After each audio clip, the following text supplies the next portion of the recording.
Is for one fall or remaining television time. In the red corner at 260 pounds from Kansas City, Missouri, the North American heavyweight champion, Hacksaw Butch Reed. Number one man in the land right here. Is my opponent. Well, you heard the interview earlier with Hacksaw Butch Reed and Cowboy Bill Watts. So I guess we'll just have to wait now and see if Magnum T.A. is going to come out and answer that challenge. We don't know. We'll just have to see. There'll be no match. He'll come out and there'll be no match. I know my contractual rights. I don't want to see that dog. Come on, boy. Come on, get more out of here. Come on, get more out of here. And here he comes. At 238 pounds from Virginia Beach, Virginia, Magnum T.A.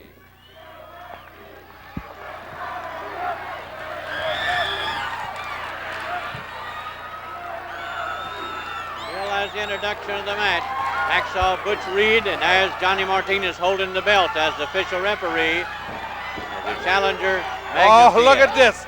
Look at this. Well, Grizzly Smith, and look at the junkyard dog dressed like a zebra. Oh, I knew Grizzly was in a deep conversation with Major Orville Richards, the Louisiana State Athletic Commission deputy here. I saw Butch Reed pull just one too many shenanigans. He agreed to that a while ago, then he tried to back out on it. I went to Orville Richards, who's the deputy commissioner, and got the junkyard dog sanctioned as a special referee. Well, you heard that Grizzly Smith was leaning over our shoulder here at the desk, and he explained that Orville Richards, the Louisiana State Athletic Commissioner, has sanctioned the junkyard dog as a special referee. It's official. It's official. the junkyard dog called for the bell, referee in this North American heavyweight title bout. It's official. You know, I think turnabout is fair play. I love it. You know, I think Grizzly was just as fed up as I was and everybody here. And Magnum T.A. with fair officiating has a chance. I still think Reed is such a physically dominating athlete that I think although Magnum is a tremendous youngster and he's got a lot of ability for the future, I don't think he can even, with a fair chance, I don't think he can beat Reed for that title. But it's sure going to make Reed nervous when he has to look over his shoulder and the man in there keeping law and order is the most able man in the land, the junkyard dog. That referee shirt doesn't even fit him, Boyd Pierce. He's got a pair of black sweatpants on, and that referee shirt, you can see, is nowhere near big enough to fit the dog. It's busting out at the seams.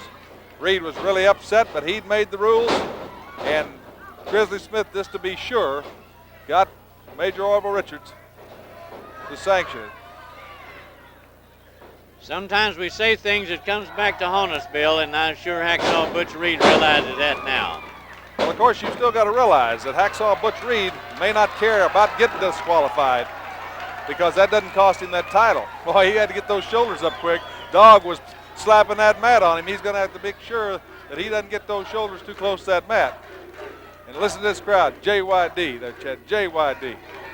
But, of course, he doesn't have to win. All he has to do is keep from losing the title, and he could still deliberately get disqualified and injure Magnum T.A., which would put Hacksaw at an extreme disadvantage because they have to defend those Mid-South tag titles here later against Reed and Neidhart. You got to count of two, and that's a wonderful thing about the fast-moving professional wrestling. Only 3 seconds between being a challenger and a champion. That's right, and when you got that belly-to-belly suplex like Magnum T.A., 3 seconds can happen awful quick. By the time he hits you and the shock registers, if you aren't bridging and getting out of there, you're already counted down. And as you can see, Dog is right on top. Look at that. Look at that. Sparks are flying. Sparks are flying. And I know that JYD would rather tee off on Butch Reed than eat right now. But he knows also he's out there as a representative of Mid-South and the Louisiana State Athletic Commission as an official referee. And it would only cost Magnum T.A. the title, or JY, or the chance at the title, where JY and Reed to go to Fifth City.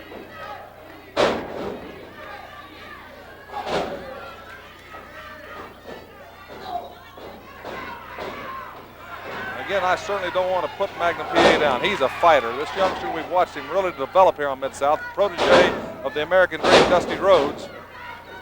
And he's really come up. It's just that the toughest wrestling in the world is here on Mid-South Wrestling. And I get cards from the fans and letters all the time. And that's the one thing they emphasize, watching the different wrestling in the different areas of Atlanta, Dallas, on USA Network, and all the other places. And they say, without a doubt, the finest competition in the world is Mid-South Wrestling.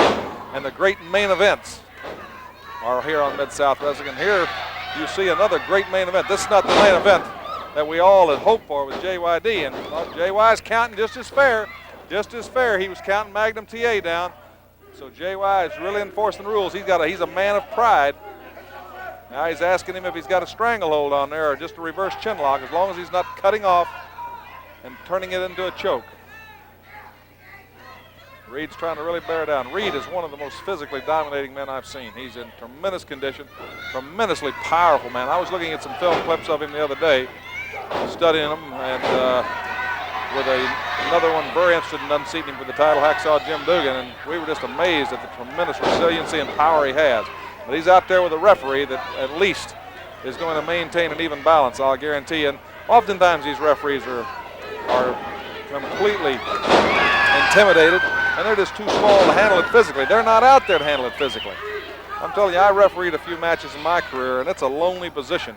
It's not fun at all, and naturally they don't make the big main event money, so you don't see a guy that has the ability to be a main eventer being a referee. There he goes. Look at that straight press. He just powers up and presses Magnum T.A. Just flat pressed him right up there. This is such tremendous power. Oh, Reed. Magnum powered out. Reed, in on him. Reed is going for that fall. Magnum powered out. Reed's on top of Dog. Dog gonna be smoking when he comes up. Magnum and Reed. Oh, again Reed powers out. It's really tit for tat. Dog sees just how hard it is to be a referee out there. I think sometimes Dog and these guys get a little upset about the referees getting in the way. They see it's just impossible in a ring that's 20 by 20, crowded with 260, 270-pound men. Reed going to the top to come off on T.A. Dog saying, no, don't come off. It's an automatic DQ. The Dog sacrificed. The Dog sacrificed. The Dog sacrificed himself for Magnum T.A. and Reed just came on off. He was intentionally going for the injury on Magnum T.A. to hurt him for that later tag bout. But he powered off on the Dog. Now he power slams Magnum T.A. Again, Reed didn't care about getting disqualified. He's out there to injure Magnum T.A. So even the Dog, if the Dog disqualifies him, but now the Dog is hurt. Dog hit him. Dog hit Butch Reed. Look at Dog. Dog just popped Butch Reed.